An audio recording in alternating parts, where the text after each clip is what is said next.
함께 기도하겠습니다. 주님 감사합니다. 우리에게 새날 주셔서 감사합니다. 새로운 한 달과 함께 또 가을을 맞이할 수 있도록 은혜 베푸신 하나님 감사합니다. 하나님의 말씀으로 오늘도 우리가 무장하기 원합니다.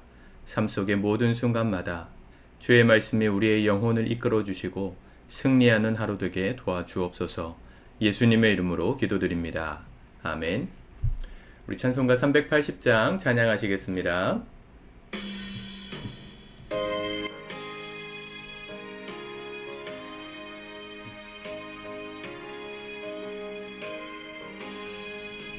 나의 생명 되신 주, 주님 앞에 나아갑니다. 주의 흘린 보혈로 정케 하사 받아주소서. 날마다 주를 찬송하겠네. 주의 사랑 줄로서 나를 굳게 잡아매소서.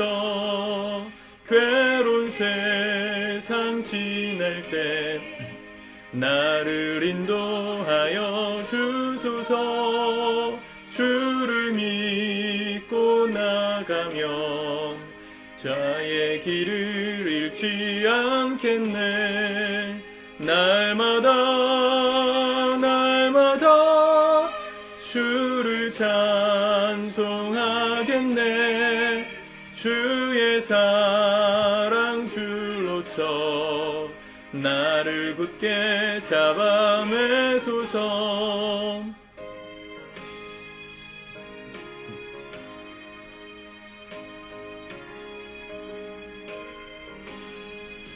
세상 살아갈 때에 주를 더욱 사랑합니다.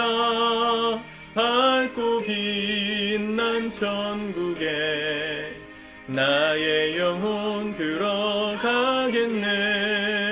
날마다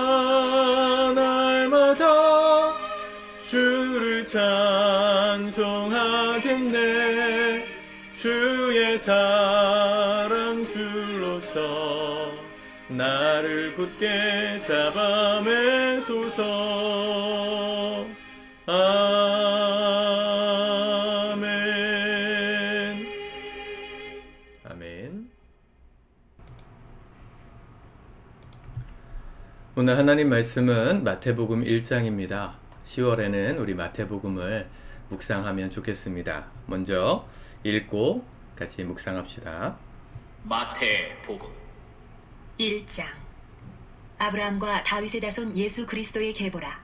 아브라함이 이삭을 낳고 이삭은 야곱을 낳고 야곱은 유다와 그의 형제들을 낳고 유다는 다말에게서 베레스와 세라를 낳고 베레스는 헤스론을 낳고 헤스론은 람을 낳고 람은 아미나답을 낳고 아미나답은 나손을 낳고 나손은 살몬을 낳고 살몬은 라합에게서 보아스를 낳고 보아스는 룻에게서 오벳을 낳고 오벳은 이새를 낳고 이새는 다윗 왕을 낳으니라. 다윗은 우리아의 아내에게서 솔로몬을 낳고 솔로몬은 르호보암을 낳고 르호보암은 아비야를 낳고 아비야는 아사를 낳고 아사는 여호사밧을 낳고 여호사밧은 요람을 낳고 요람은 우시야를 낳고 우시야는 요담을 낳고 요담은 아하스를 낳고 아하스는 히스기야를 낳고 히스기야는 므낫세를 낳고 므낫세는 아몬을 낳고 아몬은 요시야를 낳고 바벨론으로 사로잡혀갈 때에 요시야는 여고냐와 그의 형제들을 낳으니라. 바벨론으로 사로잡혀간 후에 여고냐는 스알디엘을 낳고 스알디엘은 수룹바벨을 낳고 수룹바벨은 아비훗을 낳고 아비훗은 엘리야김을 낳고 엘리야김은 아소르를 낳고 아소르는 사독을 낳고 사독은 아킴을 낳고 아킴은 엘리웃을 낳고 엘리웃은 엘르아사를 낳고 엘르아살은 마단을 낳고 마단은 야곱을 낳고 야곱은 마리아의 남편 요셉을 낳았으니 마리아에게서 그리스도라 칭하는 예수가 나시니라. 그런즉 모든 대수가 아브라함부터 다윗까지 14대요 다윗부터 바벨론으로 사로잡혀갈 때까지 14대요 바벨론으로 사로잡혀간 후부터 그리스도까지 14대더라. 예수 그리스도의 나심은 이러하니라. 그의 어머니 마리아가 요셉과 약혼하고 동거하기 전에 성령으로 잉태된 것이 나타났더니 그의 남편 요셉은 의로운 사람이라. 그를 드러내지 아니하고 가만히 끊고자 하여 이 일을 생각할 때에 주의 사자가 현몽하여 이르되 다윗의 자손 요셉아, 내 아내 마리아 데려오기를 무서워하지 말라. 그에게 잉태된 자는 성령으로 된 것이라. 아들을 낳으리니 이름을 예수라 하라. 이는 그가 자기 백성을 그들의 죄에서 구원할 자이심이라. 하니라. 이 모든 일이 된 것은 주께서 선지자로 하신 말씀을 이루려 하심이니 이르시되 보라, 처녀가 잉태하여 아들을 낳을 것이요 그의 이름은 임마누엘이라 하리라. 하셨으니 이를 번역한즉 하나님이 우리와 함께 계시다 하니라. 요셉이 잠에서 깨어 일어나 주의 사자의 분부대로 행하여 그의 아내를 데려왔으나 아들을 낳기까지 동침하지 아니하더니 나음에 이름을 예수라 하니라. 아멘. 마태복음의 시작은 예수 그리스도의 계보, 족보의 이야기로 시작됩니다. 창세기에 이 족보가 나오죠. 누구는 누구를 낳고 총 10번의 이 계보, 족보 이야기가 나옵니다. 우리 주일마다 지금 보고 있는 요셉의 말씀도 족보의 이야기로 시작된 것이죠. 창세기 36장에서는 에서의 족보가 쭉 기술되고 창세기 37장부터는 야곱의 족보가 기술되는데 이야기의 형태로 기술된다. 똑같은 형태로 이 마태복음도 족보의 이야기, 그리고 오늘 18절부터 보면 예수 그리스도의 이야기가 이야기의 형태로 족보가 기술되고 있는 겁니다. 톨레도트라고 그랬습니다. 족보. 성경의 역사를 한마디로 말하면 족보의 역사입니다. 족보가 뭡니까? 누가 누구를 낳고.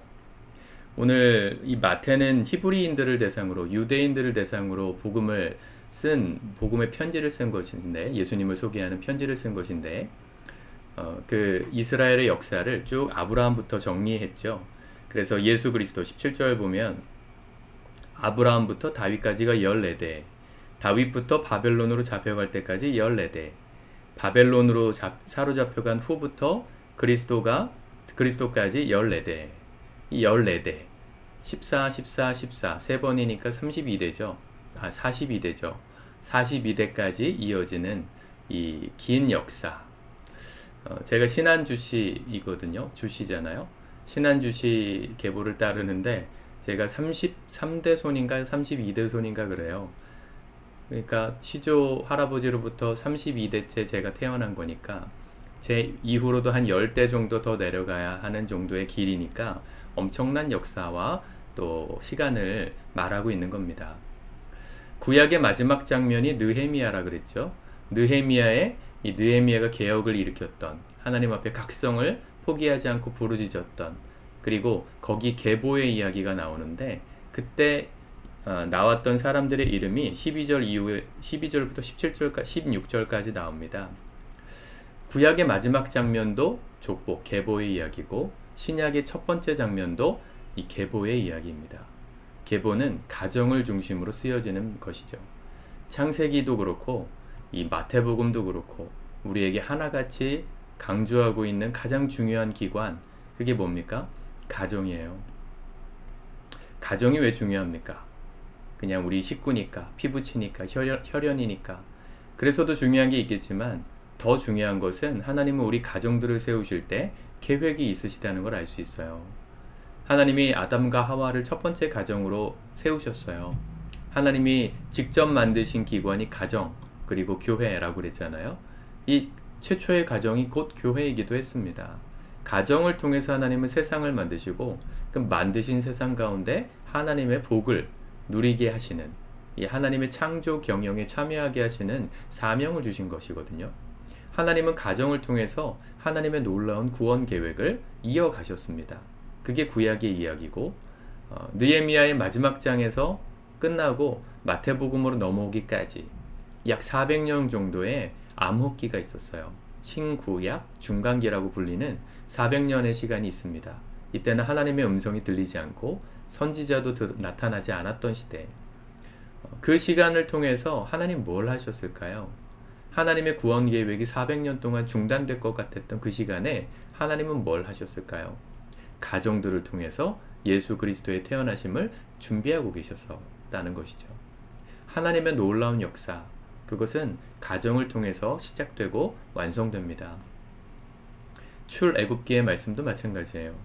출애굽기에 보면, 출애굽기 1장에 딱 가면 요셉을 모르는 왕이 일어나서 이스라엘 백성들을 노예로 삼습니다.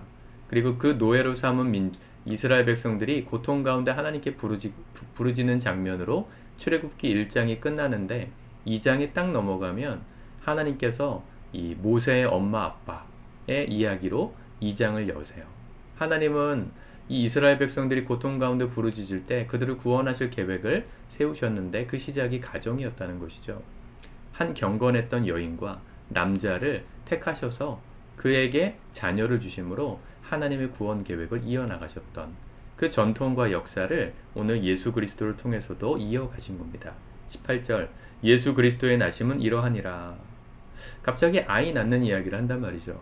예수님은 특별한 인물이니까 우리가 그분의 나심까지 알아야 되니까 기록한 것이 뭐 그런 의도도 있겠지만 사실은 하나님의 구원 역사가 가정을 통해 이루어졌다는 걸 알 수 있습니다. 삼손이 태어날 때도 그랬고요. 모세가 태어날 때도 그랬고요. 침례 요한 예수님보다 6개월 먼저 태어날 때도 누가복음에 보면 그의 어머니 아버지 사가랴 이 사람의 이 에피소드를 통해서 하나님의 구원 역사를 이루어 가셨다는 역사를 기록하고 있어요. 우리 성도님들의 가정이 중요한 이유가 여기 있습니다. 우리의 가정은 단순히 그냥 내가 살아있는 동안 유지하고 보수하고 이끌어가야 할 책임을 맡은 그런 기관에 불과한 것이 아닙니다. 그걸로 끝나는 게 아닙니다. 하나님은 여러분들의 가정을 통해서 하고 싶으신 일들이 있습니다. 하나님의 구원 계획, 세상을 변화시키시고 마침내 하나님 나라를 이 땅 가운데 도래케 하시는 그 역사를 위해서 여러분들의 가정을 쓰고자 하시는 계획이 있어요. 근데 어떤 가정을 택하시고 사용하시겠습니까? 준비된 가정이죠. 오늘 보면 18절에 보면 그의 어머니 마리아가 요셉과 약혼하고 동거하기 전에 성령으로 잉태된 것이 나타났더니 그랬어요. 마리아가 약혼, 이스라엘의 결혼법은 약혼을 하고 한 1년 뒤쯤에 이제 신부를 데려가는 거예요. 법적으로는 먼저 부부가 됐지만 함께 살아가는 건 이후 1년 뒤예요. 여러 가지 이유가 있었지만 사실은 그 당시에는 여자와 결혼하기 위해선 지참금이라는 게 필요했습니다. 그 돈을 주고 사는 개념이었어요. 왜냐하면 여성의 인권이 보장받지 못하던 시대니까 여성이 딸을 갖고 있는 집안에서는 딸이 결혼해가지고 출가하면 그 집안의 노동력을 상실하는 거니까 이 남자 측에서 어떤 보상을 해줘야 되는 그런 지참금이 있었습니다. 그 이삭의 리브가를 만날 때도 그런 지참금을 내죠. 그렇죠? 리브가의 집에 그 아브라함의 종이 갔을 때 그 집에 낙타를 10필을 데리고 또 여러 가지 예물을 가지고 가요. 그것은 이삭과 결혼할 배우자에게 그 지참금으로 줄 재물들이었던 것이죠. 예수님도 태어나실 때 그런 상황이었다는 거죠. 약혼하고 1년 정도 지참금을 준비할 시간으로 기다리고 있었는데 아내가 먼저 임신을 해버린 겁니다. 근데 요셉이 어떤 사람이었어요? 의로운 사람이었다 그랬어요. 준비된 사람이었다는 것이죠. 만약에 준비되지 못한 가정에 예수님이 태어나실 계획을 가지셨다면 이런 상황이 벌어질 수 없었어요. 태어나실 수 없었을 거예요. 성령으로 잉태된 그 내 약혼녀를 어떻게 해석할 거예요? 어디서 바람피지 않으면 어떻게 여인이 배가 불러옵니까? 근데 이 의로웠다는 것은 하나님과의 바른 관계라 그랬죠. 하나님의 뜻이 거기 있겠구나를 알았던 사람이라는 것이죠. 하나님이 지금 하시는 일이 있구나. 우리 가정을 통해서 하시려고 하시는 일이 있구나. 그걸 보았다는 거예요. 20절에 한 번 더 성령께서 이 천사를 통해서 확정 지어주시면서 요셉에게 말씀하십니다. 20절 주의 사자가 현몽하여 이르되 다윗의 자손 요셉아 내 아내 마리아 데려오기를 무서워하지 말라. 그에게 잉태된 자는 성령으로 된 것이라 아들을 낳으리니 이름을 예수라 하라. 이는 그가 자기 백성을 그의 죄에서 구원할 자이심이라 하니라. 그토록 기다리던 400년 넘게 이스라엘의 구원을 이루실 메시아를 기다리던 유대인들 입장에서는 언제 그분이 오시나 이게 초미의 관심사였는데 요셉이 본인의 가정을 통해서 하나님의 구원 역사를 이루신다는 걸 깨달았다는 거예요. 알려주셨다는 겁니다. 여러분 우리도 그런 마음이 필요합니다. 우리의 가정이 잘 준비되어야 되는 이유가 있어요. 여러분들의 가정이 불화하십니까? 그러면 하나님의 역사가 일어나기 어려워요. 부부 사이에 대화가 잘 이루어지지 않습니까? 말만 하면 화가 나고 짜증나고 서로에게 분노를 쏟아놓고 계십니까? 아무리 좋은 가정이어도, 아무리 돈이 많아도, 아무리 걱정 근심 없어도 그 가정을 통해서는 하나님이 역사하실 수가 없어요. 왜냐하면 서로에 대한 신뢰가 깨진 가정, 남편과 아내 사이에 신뢰가 깨진 가정에는 성령이 역사하실 수 없기 때문입니다. 하나님은 하나님의 일을 이루실 때 가정을 통해서 그 일을 시작하신다. 꼭 기억하시면 좋겠습니다. 가정 안에 불화가 있다면 빨리 풀어가셔야 돼요. 부부 간에 불화가 있다면 풀어가셔야 되고, 또 부모와 자녀 간에 골이 있다면 빨리 대화하시면서 풀어가셔야 돼요. 용서를 빌 게 있다면 용서를 비시고, 용서를 받아야 될 게 있다면 먼저 용서를 선포해 주십시오. 여러분, 가정이 불화해서 행복한 사람 없습니다. 저도 그렇더라고요. 목회도 잘 되고 성도들과의 관계도 좋아지고 교회가 부흥하고 다 좋아도요, 아내와의 관계, 가정이 불행하면 제 마음에 기쁨이 없더라고요. 그리고 저는 아내와 다툴 때가 있지만 어떻게 해서든지 시간이 많이 지나기 전에 화해하고 대화하고 풀려고 노력해요. 그건 정말 노력이 필요한 것 같아요. 내 마음에서는 억울함이 여전히 있지만 화해를 하고 나면 내가 그에게 받아내야 될 어떤 몫을 받지 못해도 내 마음이 평안함을 경험하게 됩니다. 여러분, 가정을 다시금 세우십시오. 특별히 신혼부부들도 그런 가정의 관계를 다시 세우는데 힘써셔야 되겠지만, 오래된 부부들일수록 가정에 소홀하는 경우들이 많아요. 요즘 왜 이렇게 황혼이혼이 많아집니까? 살 만큼 살았는데 왜 그 사람이 그렇게 밉죠? 살 만큼 살았기 때문이 아니에요. 살 만큼 사는 시간이 30년, 40년이 흘렀지만 그 사람의 마음을 3, 40년 동안 한 번도 진지하게 들여다본 적이 없기 때문에 지금 이렇게 골이 깊어진 거예요. 앞으로 얼마나 더 같이 사실지 모르시겠다면 빨리 풀어가셔야 합니다. 어떻게 해요? 기도하면서 서로를 향한 하나님의 뜻이 있음을 믿고, 우리 가정을 세우시는 하나님의 그 뜻을 믿고 우리 가정을 회복시켜 가셔야 합니다. 하나님 앞에 의롭게 변화되어 가셔야 돼요. 남편이 하나님과의 관계가 바르게 요셉처럼 의로운 사람으로 서셔야 되고요. 아내, 마리아 같은 아내의 역할도 마찬가지예요. 자기가 하나님 앞에 부끄러움이 없을 때 남편의 신뢰를 얻는 거예요. 남편 모르게 뭘 하고, 남편 모르게 뭘 사고, 남편 모르게 뒷담화를 하고, 그게 결코 좋은 것이 아닙니다. 남편과 나눌 수 없는 대화라면 밖에서 안 하는 게 좋아요. 남자들도 마찬가지예요. 밖에서 할 수 없는 아내에 대한 얘기라면, 할 수 없는 얘기라면, 아내에게, 아니죠. 남편도 아내와 더불어 할 수 없는 얘기라면 밖에서 하시면 안 돼요. 내 믿음의 상태, 우리 가정을 향한 하나님의 뜻에 이루심의 상태 어떻게 분별합니까? 가정의 평안으로 분별하는 겁니다. 가정에 어려움이 있는 분들이 많습니다. 우리 교회도 있으실 것이고, 제가 만나봤던 많은 분들이 다 좋은데 가정 때문에 결국은 힘드세요. 가정에 어려움이 있으신 분들은 두 분이서 풀기엔 좀 시간이 많이 지난 분들도 있으실 거예요. 그런 분들은 겸손히 저에게 연락을 주십시오. 아니 제가 못 믿어오시면 전문가에게 찾아가셔서 상담이라도 받으셔야 합니다. 상담 비용은 꽤 비쌀 겁니다. 교회가 좋은 것은, 또 교회를 통해 하나님이 하실 일들이 좋은 것은 공짜기 때문이 아니라 진지하게 관심 기울여서 들어줄 사람들이기 때문에 좋은 거예요. 의사를 찾아가고 상담사를 찾아가도요, 실제로 상담 받아보면 받은 돈만큼 합니다. 굉장히 비싼데 시간당 15만원, 20만원, 40만원 받는 분들도 있는데, 시간당이라고 하지만 보통 40분 정도 얘기 듣고 나오죠. 진지하게 공감해주는 시간도 있지만 시간이 땡 하면 끝이에요. 다른 손님도 봐줘야 돼요. 그런 분들하고 상담하시는 게 도움이 되실 것 같다 하시면 찾아가셔도 되지만, 적어도 하나님 앞에서 함께 기도하면서 우리 가정을 다시 세워봐야 되겠다 하시는 분들은 부끄럽지만 저에게 연락을 주십시오. 함께 기도하면서 저도 비밀을 유지하면서 여러분들의 가정을 함께 건강하게 세우는 일에 일조하고 싶은 마음이 있습니다. 하나님께서 지혜를 주시길 바랍니다. 신약의 문을 여는 순간 하나님이 하신 일은 가정을 세우시는 것이었다. 준비된 가정을 찾으시는 것이었다. 기억하면서 오늘 우리의 가정을 다시금 새롭게 회복시켜 가실 수 있기를 우리 주님의 이름으로 축복합니다. 기도합시다. 주님 감사합니다. 주님의 말씀을 믿음으로 아멘으로 받습니다. 예수 그리스도의 태어나심과 탄생의 의미는 많이 들었지만 그 배경이 되는 가정에 대한 중요성 우리가 다시 한번 깨닫게 하시니 감사합니다.